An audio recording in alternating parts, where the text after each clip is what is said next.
Like, comment, share, and subscribe. Pause the video right now to check out my social media, my radio show, and thatdrummerguy.com. And most of all, enjoy the following presentation.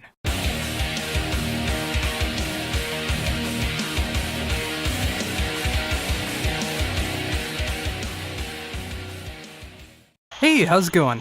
Can you hear me okay?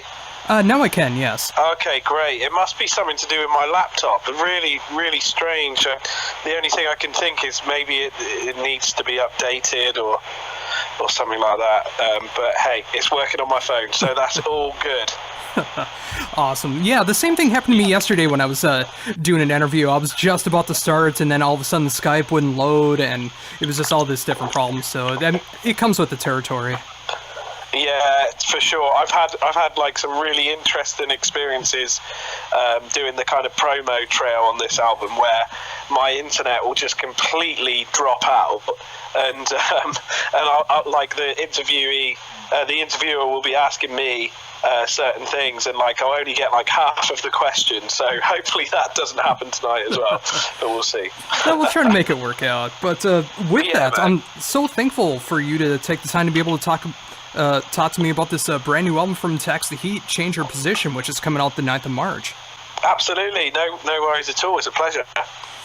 So, of course, I mean, you guys have been going through the ranks right now, and heavily with promotion and being able to talk about this new album. How does it feel to finally be able to have this album coming out in a couple weeks? We're really, really excited, to be honest with you. We kind of started the recording process almost a year ago. We got in the studio towards the end of April last year. So from that, we didn't finish it then by any means. But from that point on, when you start getting really excited and then working really hard on it, and then there's this time where you're not doing a lot, and then it's the kind of promotional trail, and now with the kind of countdown, it's really exciting. And seeing some of the reviews coming in from Europe and all over, it's been really great seeing how well it's been received. So that's good, because we feel really, really passionately about it. So very excited. Yeah, and I'm absolutely a huge fan of this. I mean, as much as I loved the previous album, I just love the direction that you guys are going in, and this is easily going to be one of the most solid rock albums of the year. I mean, just every track just feels so natural, so fresh. I love the lyrics, I love the production, I love the style changes that are going on with it. I mean, just from top to bottom, just absolutely solid. Thanks, Josh. I really appreciate it. That's very kind. Oh, not a problem. I mean, it's so refreshing to hear this too, because it's great to see a band that's willing to try different things on an album rather than feeling like they have to write the same song for every album or just writing a couple songs and a bunch of filler. I don't hear any filler in this. I mean, every song feels like it's meant to be a part of this album in the track order that it's in, and it just makes for a fun experience. Yeah, it's a really interesting one, because when you kind of look at making your second album compared to your first, obviously you don't have as much time. So our whole approach with it was, okay, let's write as much as we can in a very short space of time, with the aim that we'll probably only get sort of 10 songs out of it. It will be a 10-song album, and there'll be a few kind of leftovers. Well, in the end, we ended up going into the studio and with 14, with that thinking of that whole 10-track album thing, and in the end it turned into a 12-track. So, I mean, we're really, really glad that because you can never really tell what it's all going to be like until you've finished, and it's just a snapshot in time. I think we're just in a really good place when it comes to being in a band at the moment.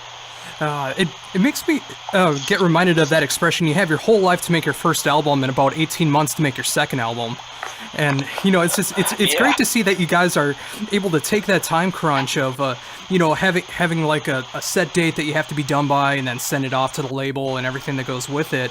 And you were able to take all the experiences from the first album and being able to just make your next album and make it work out the way that it has. Yeah, it's turned out pretty well, really, and we didn't want to kind of rest on our laurels, really. We wanted to be proactive and crack on with this second album and it's quite a daunting thought when you've just finished your first one, for all those reasons that we're saying, really. We're just excited about it at the moment.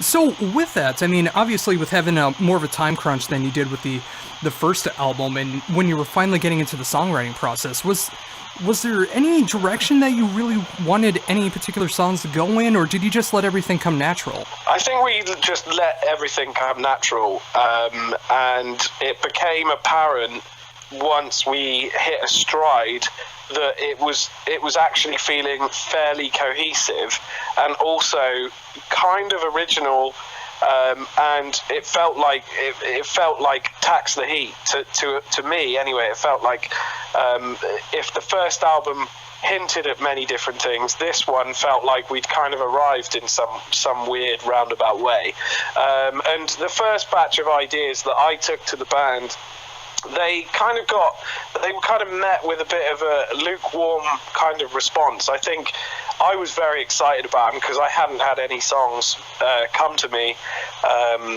for a little while after the first album. And then I had this batch of songs, so I could kind of see the big picture. But I think for me to get the other guys on board, it took a bit of time, I guess, for that to happen.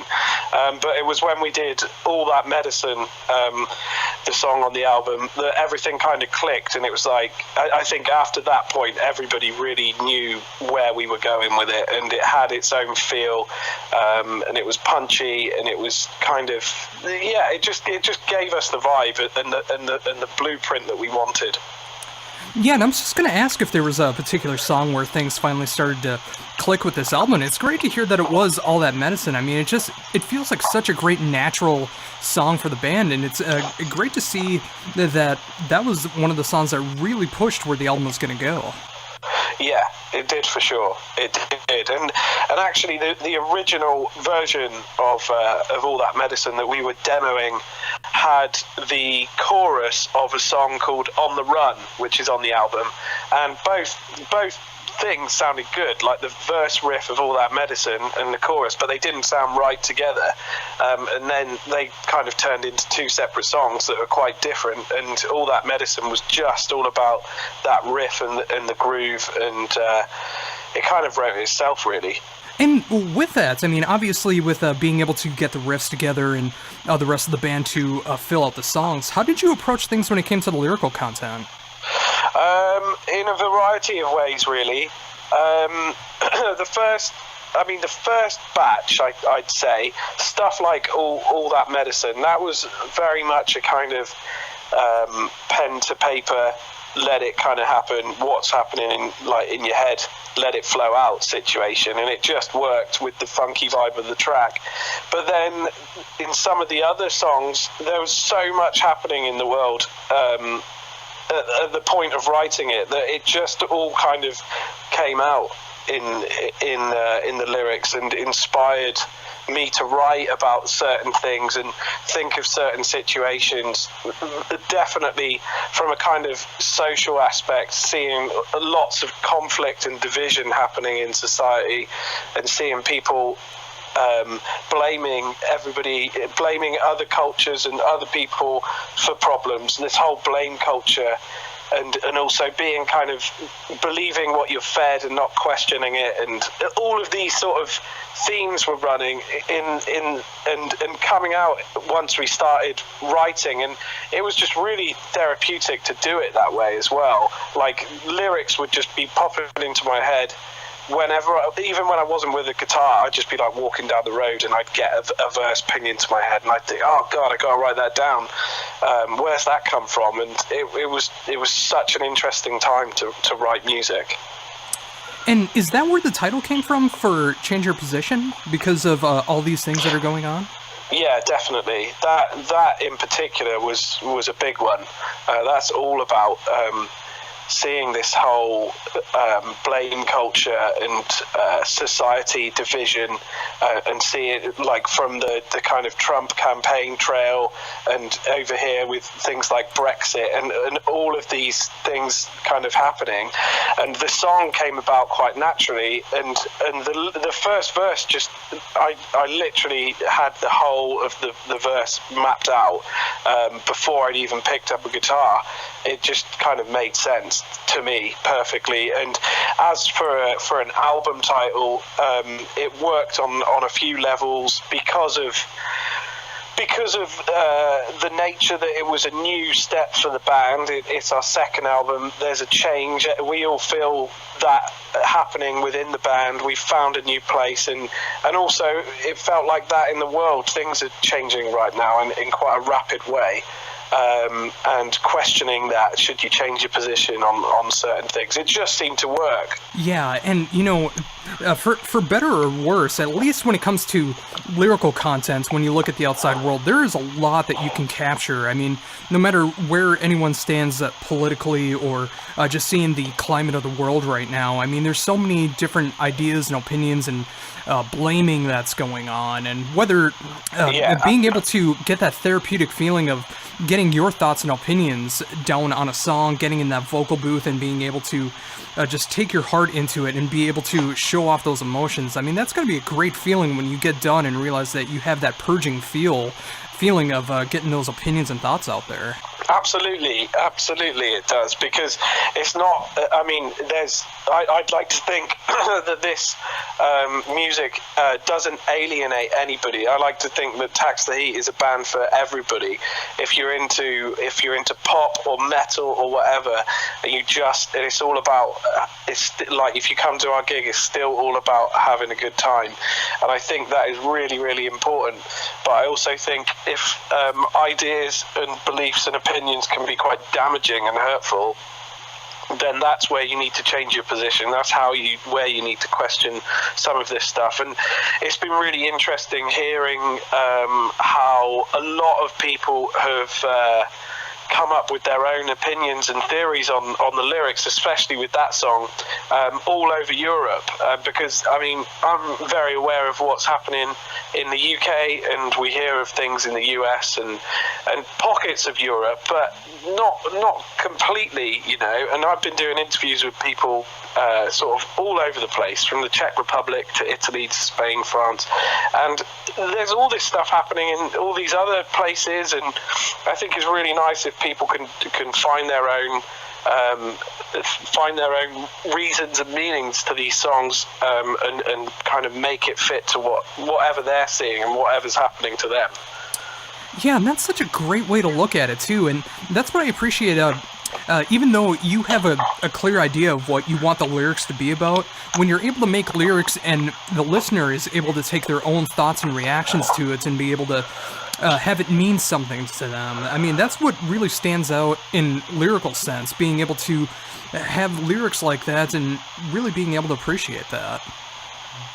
Yeah, it's got to be a little bit ambiguous in places, and like some people have asked us as well. They've said, "Is Tax the Heat a political band?" And I always say, "No, we're not. We're not a political band. This isn't about that. This is about a take on a certain time and certain situations. This is not me kind of telling you what to think about anything. This is just my opinion on a lot of stuff, and it's not, the record, as you know, isn't just that. There's all sorts of other things to it as well."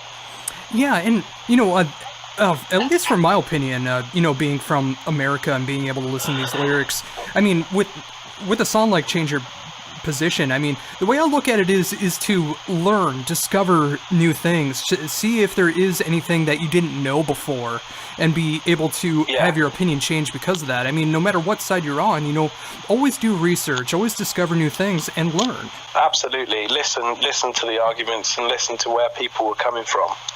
So with that, I mean, obviously with being able to press around the world, how has the reception been to the album as in full so far?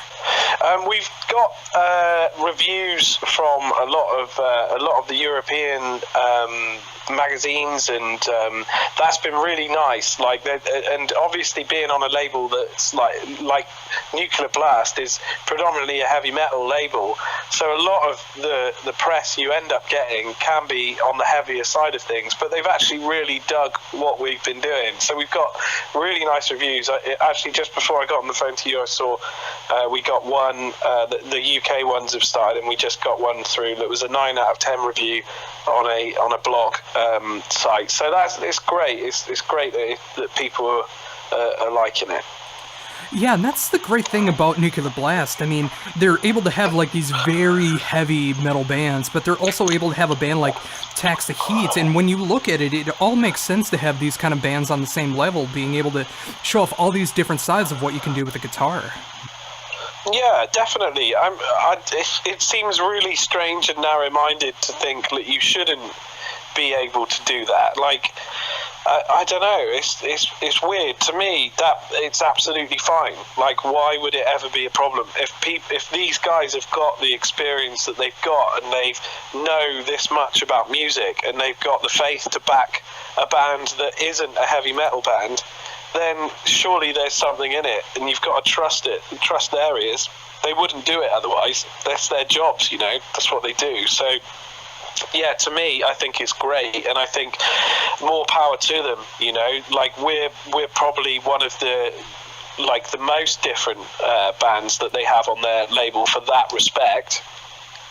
But I think I'd like to think that it will continue, and they'll find other bands, and it'll be almost like, not necessarily like a subsidiary of Nuclear Blast, but they'll be known as a label for music and for the world, and backing good new music, no matter what you like.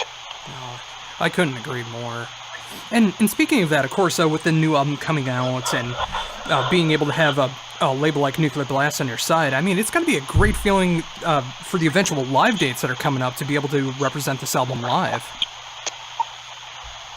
Yeah, it's going to be really good, and that's the other thing. Like, a lot of people still, there's this whole thing at the moment, like, are you better off as a new band without a label, because there's so many ways of getting your music out there. But I still think at this point in time, you are better off having your path at least semi-guided by these people that have done it for years and know the ins and outs of it, and they also help to get stuff like tour dates promoted and out there to the wider world. So that's really, really great. And just being able to put out an album and get an album in a shop, that was always like my biggest dream when I was a kid, because I've always bought music and I love going to record shops, and being able to have it on vinyl and all of that stuff is great.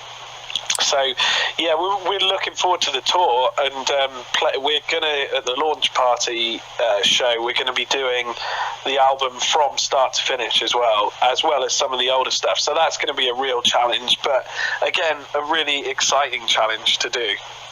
Oh, that is so great to hear that too, because there's so many times when a new album comes out and there's songs on an album that cannot be figured out how to be able to play live. Like, a band puts it out and they know that they can't play it live, and the fact that you guys are going to be actually playing the album in its entirety, I mean, it shows that every track on the album matters.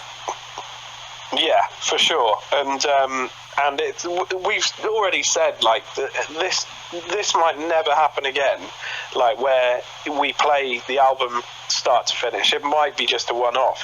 I'm sure we'll play all of those songs at different shows. We always like to do every gig slightly differently. So, I don't know, I think it is really important, and to show people who really do like what you're about that you're going to do something special at those gigs as well. It's not just a standard gig. It's like, this is a real one-off experience, and that's something that's what gigging is all about. You can have so much of music and entertainment is so disposable and forgettable, but a gig is a moment that will never happen again. So if you can do anything to really add to that, then I think brilliant, and that's what we intend to do.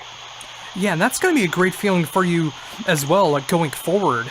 Just being able to have a new album's worth of songs at your in disposal to be able to play live and be able to rejuvenate the live shows rather than just having to focus on one album. Yeah, definitely. It's so important, I think. I think people can tell that as well. The songs will obviously get better and better the more you play as well. The more you gig these songs, they're going to be better. So in some ways, these gigs will probably be maybe the worst they'll be live, for lack of a better word. But there'll be an energy to them that will never be there again, because it is the first time that they're happening live. Yeah, and that's the amazing thing about a live show, is that it doesn't need to be picture perfect. I mean, you can have the occasional guitar mistake or vocal mess up or a drum beat that goes off a little bit and then comes back into it. I mean, it's about the real human nature of a live show rather than just listening to everything be 100% perfect. I mean, you got to have that live energy, and sometimes that does mean the tempo changes a little bit, or you extend some parts, or there is an occasional mess up. Yeah, definitely. And when people do make those mistakes, they tend to they either laugh it off or they get wound up. And sometimes in those moments where you see a band have a little look at each other because they know they've done that, it kind of makes you feel good, because you do see the human side of it. It's not a robot. That's my biggest fear at the moment with this is the one thing that is keeping the whole thing alive and well is the whole gigging thing. And now they're talking about doing hologram shows of dead musicians. Well, that is so against that is so against what this whole thing is all about, in my opinion. I just don't agree with that at all. That is just, if you didn't get to see it when these people were alive, then you missed out. And yeah, it's unfortunate that you missed out, but that's what it is. Yeah, I couldn't agree more. I mean, you're basically seeing a live DVD, and you're paying hundreds of dollars to see a live DVD rather than sitting in the comfort of your home and watching that DVD when you're going to see a hologram. Yeah, and there's no variable to it. Everything, every gig is different. Anything can happen to throw things into a different direction and make it a great night. Yeah, and that can just come from the commentary on the crowd. That can come from spontaneous moments that happen. The stage show. I mean, whatever the case is, just like you said, every gig is different, and you're never going to have the same gig twice. And that's what's so important. Being able to adapt to those situations and make every experience feel like a real experience. Yeah, definitely. And that's absolutely what I expect from Tax the Heat show. I mean, I do expect that live raw energy from the band, being able to play these great songs, being able to hear them in such a live setting that, with the sonic ability of what live is, just being able to be in that environment with other people who enjoy the band just as much as you do, and, just having a great time. Yeah, definitely. They're going to be great gigs for sure, and we're really looking forward to getting out on the road. Yeah, and after that, I mean, obviously with the touring coming up, is there any other plans that's going to be going on this year? Well, after the tour, it's obviously going to be hitting into festival sort of season, and we're hoping to get out and about and do that and build things up in Europe. Hopefully, get over there again. And just see where it takes us. This is kind of the beginning of it, really. This normally, an album cycle normally lasts at least kind of a year and a half. So I think it will probably see us into the next year and touring as much as we can. And with that, I mean, obviously with the festival circuit being so huge every year, how does it feel for you being able to go into a festival environment as compared to doing a headlining tour that's going to be coming up? It's a strange one, because you're kind of thrown into it a little bit. It's not like a gig really. You tend to use a lot of backline, not your own gear, basically, and it's kind of go. Everything's go. But at the same time, it's a great opportunity to reach out to people who maybe aren't familiar with your music.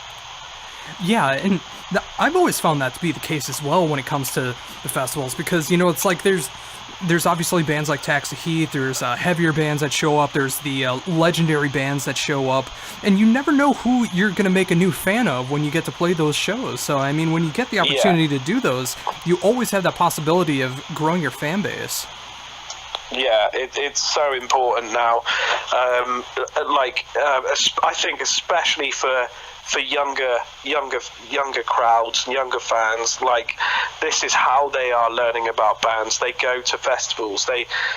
Everything costs money, you know, more money, and I think for a lot of kids and who are discovering music, that's their first experience of seeing bands before they get into gigging, when they go into gigs when maybe they're a bit older.